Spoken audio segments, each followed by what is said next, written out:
Good evening. I'm Allison McNair. Welcome to New Hampshire Outlook. The education funding crisis today took center stage at the state capitol. Governor Shaheen's plan to impose a sales tax to pay for education was the focus of debate.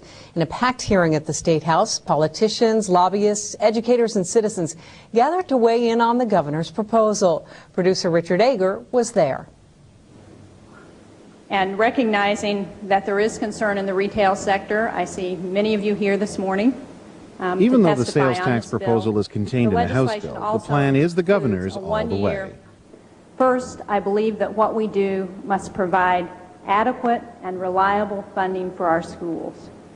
Secondly, whatever we do must give us the lowest tax rate in New England. Third, it must be something that won't harm the economy of the state. Fourth, it must lower the rate of the statewide property tax. And fifth, it must allow us to improve the schools in New Hampshire. The Excel plan would impose a 2.5% tax on retail sales, but would include exemptions on food, clothing, fuel, prescription and non-prescription drugs, and services. It would cut the statewide property tax from $660 to $490 per $1,000 of assessed value. If implemented, the state estimates the plan could raise nearly $400 million in 2002. We must solve it, and we must solve it this year. There are significant financial consequences to our failure to address this issue.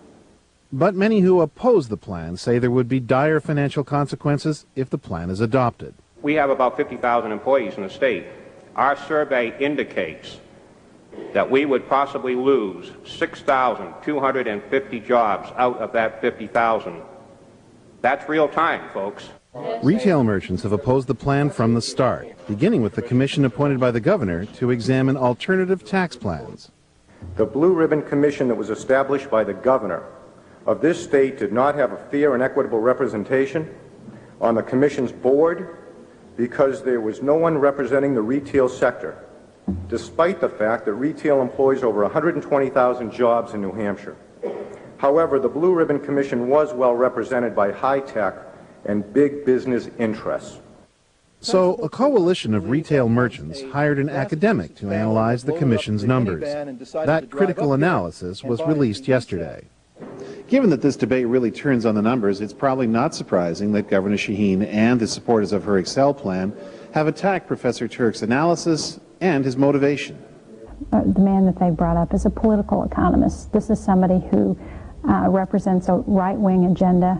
He has a history of not accurately looking at facts. His methodologies are questionable by other economists. So they have an agenda.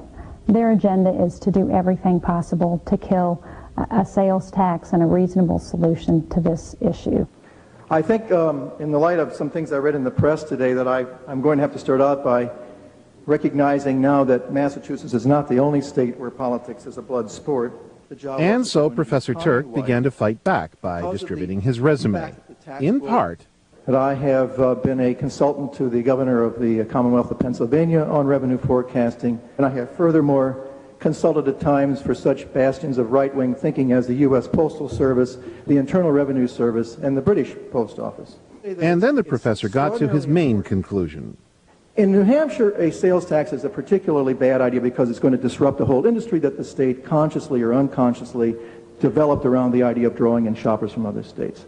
So even though a sales tax has the advantage of falling on consumption, it's a terrible tax from the point of view of equity, in that it's going to make victims out of people who were deliberately lured into industries in order to bring shoppers up. It's also very bad strategic planning. Two things seem clear. First, where you stand depends on who you represent. I don't think anyone here really wants new taxes, but if we need the money to solve the education funding problem, then the Excel plan would have the least impact. Oh, the other thing that's clear? Some kind of tax plan needs to be passed by the House in the next few weeks. For New Hampshire Outlook, I'm Richard Aker.